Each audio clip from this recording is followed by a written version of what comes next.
Welcome back to Small Caps, ladies and gentlemen. My name is Kerry Stevenson, and today I'm speaking with Pat Williams. He's the Managing Director of Revolver Resources. Gosh, I love that name. Revolver Resources, ASX code is RRR. That's right, really easy to remember, RRR. They're in Queensland. The commodity is copper. Two projects, Diane and Osprey. I'm going to talk with Pat about what they're doing, where they're at the moment, and why right now is a very exciting time for Revolver. As always, this is not financial advice. Do your own research. The website is revolverresources.com.au. Pat, great to see you. Thanks for joining me on Small Caps today. Hi, Kerry. Good to meet you, and thanks for your time today. Well, this is the first time that you and I have had a chat at Small Caps. So I guess for our beautiful audience out there, tell us a little bit of the history of Revolver Resources. Who are you and what are the projects? Kerry, in our business at the moment, we have two high potential projects, both focused on copper. The Diane project in the far north of Queensland, up in the wet tropics in the Cape York region, was to this day credited as being Australia's highest grade producing copper mine. Oh, really? Yeah, operated for a small 4 years of time from the late 70s to the early 80s. Produced an average ore grade of 22.7% copper. Holy moly! So it has pedigree. It's certainly got some reputation around it. And mining ceased not because it was exhausted, but commodity price fell away. It was less than 50 cents a pound for copper. So it's sat as a historic mine on granted mining leases. And really, it's had very little done to it over the last 35 years. How did you guys get your hands on it? Well, look, that's one of our points of difference. We're focused on what we do, and we like to, like the Mounties say, we always get our man. But we formed a very collaborative joint venture arrangement with the previous holders. They had the project for 20 years, but weren't really sure on how to take it forward and what to do. We added that background and that experience and that know-how. We became the operator. So we're involved in that project. Really, we started talking to them in 2017, formalised the deal in 2019. So we'd taken that project on a bit of a journey already to get it reset, re-established, understand what we believe its potential to be. And now we're making great steps taking that forward. So that's the Diane project, historic mine, very high grade copper, and as they say, where there's one, there's more. We don't believe it's a unicorn, and that's where Diane is. The second project is Project Osprey, and that's in the Mount Isa block, 200 kilometres due north of Mount Isa, adjacent to a town called Gregory. And there we're searching for large, global scale tier one copper deposits. And we're in the same rock packages, we're in the same geology that hosts the rest of the well-known and renowned, Mount Isa projects. Ernest Henry is an analogue that we're closely following with our project. The difference with Osprey is it's undercover. So all of the easy stuff's gone, the outcropping discoveries, walk along the ground and kick a green rock kind of stuff, that's gone. So what remains in that Mount Isa precinct, it's a very fertile mining jurisdiction, but it's hard. The deposits are undercover and variously, across the Osprey project, we've got 50 up to 250 metres of conductive cover. So we're looking for large scale copper targets, IOCG and or Mount Isa style. So it's elephant country. We're looking for elephants, but there's some tricks and technological challenges to what we're doing. And we've worked that project for a long time, Kerry. We've had Osprey in our stable for over 7 years. 2015 was when that first came into our possession. So we've been working the project for quite a while. All right, well, let's stick with Osprey for the moment. And you say you got it in 2015, so that's about 7 years ago. You've recently listed, it's not like you were listed 7 years ago. Why go from that sort of private, we've got a project, why the listing? What was the rationale behind that? Well, the origins of our business, Kerry, we're business people. My business partner, Paul, and I came together.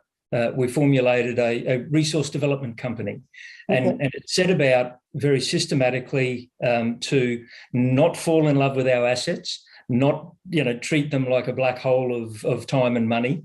If they've got promise, if they've got potential, they stay. If not, we close the book on them and move on. So that systematic, unemotional approach to identify projects with potential and develop the ones that we believe show promise. And that's what Osprey was. So back in 2015, we've developed a thesis for copper way before it was the next trendiest thing. So copper has always been our heartfelt belief as being a commodity in demand. And we have a background. Myself, I have a 35-year resource industry background, mining all my life. Understand the life cycle of a mining project, understand not only the inherent risks of discovery and resource identification, but also in the operations and the way the industry works. The resources it draws upon, the contractors, the people, the mindset, the regulations, the legislation, how we comply. So there's a skill set in our business that knows how to treat and handle a mining project and a resource project. So, we're at the very early stages and we're systematically spending small amounts of money to look for potential. As long as it keeps showing potential, we keep spending money. So that transition took us from being a private company. You're absolutely correct. September last year, September 2021, we listed. And that was as a logical progression to take these quality assets further. So we realised that it's great being a private company. You stay under the radar. You don't have to no reporting. Yeah.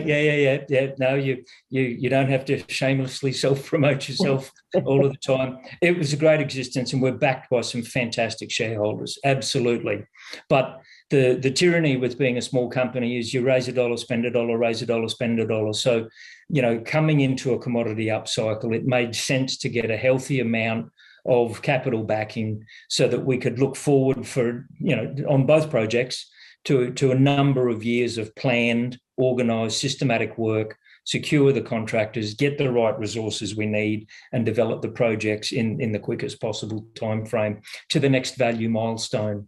So that's really what took us out of the private domain into the public arena, and it's been fantastic. We really haven't looked back and don't regret the step in any way, shape, or form.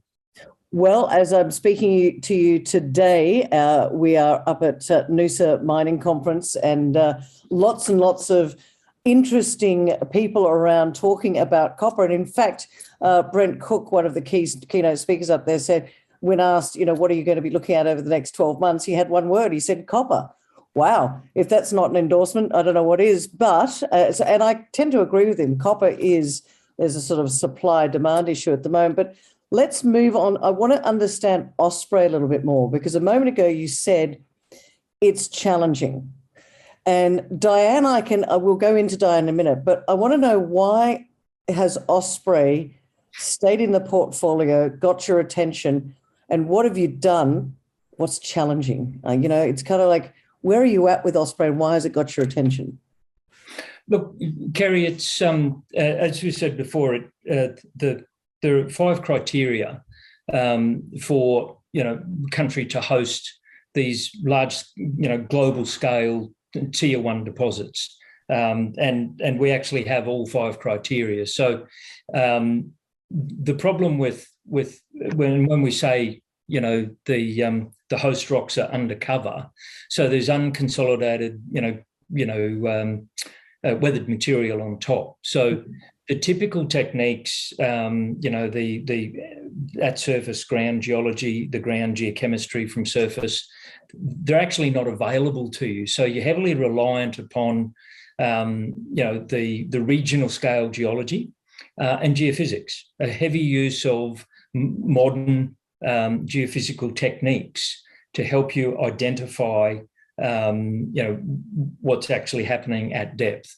And that's what we've actually been working on, an iterative process.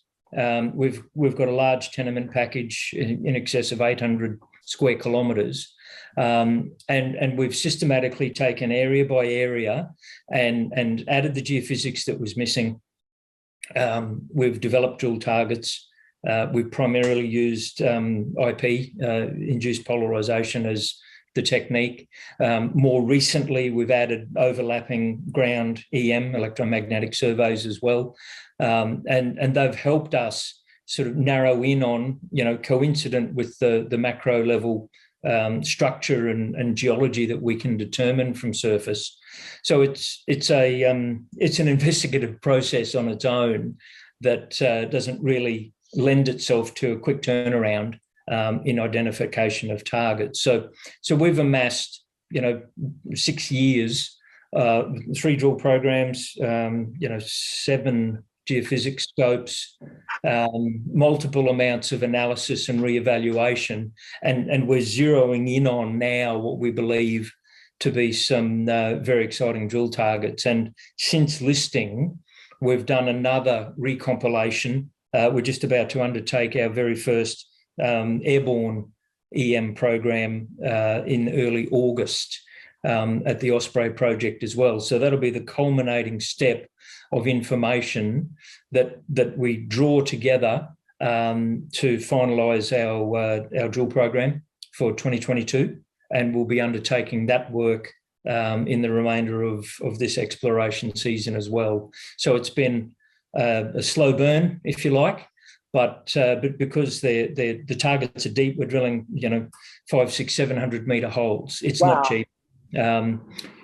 So again, you one of our disciplines in our business and how we operate Revolver Resources is we stay very hands-on, very close to the project. We're actively involved in all of the field presence. And that helps us to keep a very tight control on expenditure and the purpose of what we're spending money on. So we need to be careful. It's expensive country to explore. We believe we've got really good bang for our buck, and we are very excited about the upcoming drill program that we're going to be implementing before the end of 2022. Well, I want to know what's given Pat that high level of confidence? Is it the amount of work that you've done prior to listing with bringing all that data together? And you said the IP surveys, you've done some drill programs. Are you saying that before Revolver even listed, Osprey had an awful lot of work done on it, which has given you that, I guess, high level of confidence to say, do you know what, this is elephant country, but we're very confident there's a big structure down there. Is that what you're saying? The land package, Kerry, as most tenure does in the Australian industry, it goes through a number of sets of hands. But for the longest time, the land package that we have at Osprey was stewarded by WMC, and they had a very well-renowned and active greenfield exploration team, and they performed work, and they rated this land as one of the highest potential areas in their portfolio. But as that became, amalgamated with BHP and for various corporate reasons, the ground was dropped. So, we didn't pick it up immediately following that. It went through another couple of hands. Not a lot of work was done, but we certainly, it was known to us. And that's why we became quite interested in it and moved on it. In a counter-cyclical time, in today's kind of busy environment, there's no way that we would have got within cooey of it. So, oh, wow. It was a deal that made sense to be done. We could do it with the means that we had, and it's certainly giving us. And now you ask, what gives us the hope? I mean, I'm not a geologist. I'm not an exploration geo. But when you sit back and just clinically look at the information that's being revealed to us, As they say, where there's smoke, there's fire. And as we've reported both, I think in the presentation I gave where I met you down in Sydney at the RIU conference, we're able to illustrate the type of alteration halo that's clearly evident in many meters of the drill core that we've got. So we believe we're in that alteration zone, and the type of alteration, we've done the petrology, we've done that work that tells us that we're certainly within a zone similar to an IOCG system, and we've got multiple drill holes with evidence of that. So we ourselves have drilled nearly 5,000 metres of diamond core drilling over 3 programs. So we have the evidence ourselves, and it's about adjusting and interpreting that information to get closer to the bullseye. Exactly. Find that bullseye, Pat. Find it. Yeah, that's right. So what's because I don't want to spend too much longer on Osprey, but so what's happening? I'm speaking to you late July. So drilling in August, is that right? No, we'll probably be closer to October. Okay. So So rig slots in the October timeframe. We need to get time to fly the airborne EM, interpret that information, use it to adjust what we currently have as our understanding, and then work through the site preparation clearances and get drilling. So it'll all fit. Okay. All right. Well, it's an exciting time. Come back and tell us how you go with that airborne EM. But let's get on to Diane. Now, Diane is up in Cape York. And when I was having a look before chatting to you today, I was thinking, is that a difficult area to get to? Because it's in far north Queensland, up in that Cape York. What are the challenges that face with Diane? The whole thing's a challenge, Kerry, and there are a few of us up there now. We believe that we're pioneering a new frontier minerals province in Queensland. The information, the history gives you the indication. Mount Carbine, Diane itself, Mount Malloy, the OK Copper Mine. These are some of the highest grade mineral projects, not only in Australia but in the world. They're really quite remarkable, very bonanza boutique style, and that's really all there was. There hasn't been a wave of exploration activity come through that region up until now. So, as I said, we started showing interest around Diane in 2017 and finally came to a commercial arrangement in 2019. And we were, you'd look at the tenement map and there were very few. North of Cairns, north of Mareeba, there was next to none. At the moment, if you put the tenement map on, there's wall-to-wall tenements almost all the way to Cooktown. So it's a new frontier. It's exciting territory, but it's very difficult to get to. It's remote. The climate is entirely different altogether. From look, it's the dry tropics, not the wet tropics, because we're not coastal. But again, we're still this summer gone. We had 3 cyclone track over the top of us, and all of the ensuing fun that went on there. So the terrain is quite challenging. The geos and field crews certainly have a lot of challenge working the acreage. We have, at the moment, we've got around about 200 square kilometres. We've just completed some early stage option agreement to secure some neighbouring acreage and be having discussions with others as well. We see great potential in the region, and what we're doing at the moment, we believe, is at the forefront of identifying some really exciting prospects to come. You said that it was mined for 4 years, late 70s, early 80s, but it's a challenging area. How did they manage it back in those days? I guess the grades were very high. And there are mining licenses associated with this area. So there's some things that you can tick off fairly quickly. Look, that's right, Kerry. I mean, the challenges back in the day, it was a small open stope underground operation. They mined down to approximately 100 metres below ground level. The ore was crushed and roughly graded, and it was shipped out as a direct shipped ore. So there was no on-site processing or no chemical treatment or upgrading that took place. So operations ceased, because of largely due to commodity price. So the work we've done recently since listing was reconfirm the remaining ore body, of which we're on the process now to establishing a mineral resource estimate for, and in parallel to that, both adjacent to the pit, in and around the pit, and stepping out across the acreage. That's really the upside potential of Diane, is finding extensions, repeats, and additions of what that was. So we've kind of fingerprinted. As a direct shipped ore, there was very little metallurgy. There was very little, knowledge gained of what, both the geology and the mineralogy of what it consisted of.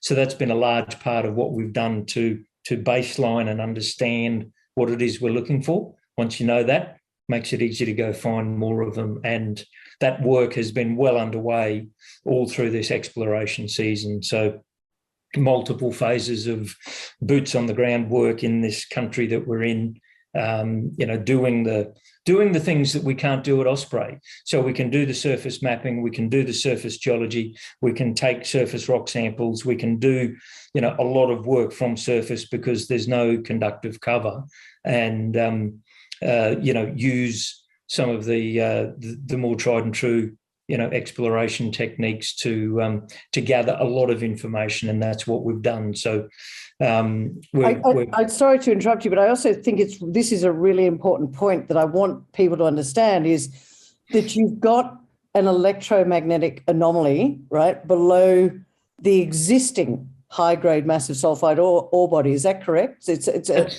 Absolutely, and that's the start of what we think is a very exciting journey, Kerry. So in and around the drill holes that we completed over last summer, so we undertook both the downhole EM survey and a surface electromagnetic survey, and that's given us an indication of one of these extensions or repeats at depth. So very, very exciting sign. And we're certainly beginning to look wider through the acreage for more of those.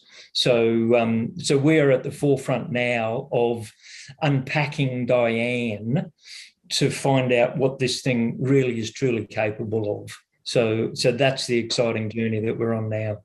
And you said right at the start that the historical mining was it 22% copper? Absolutely correct. That was the average grade of the ore was 22.7% as it was shipped.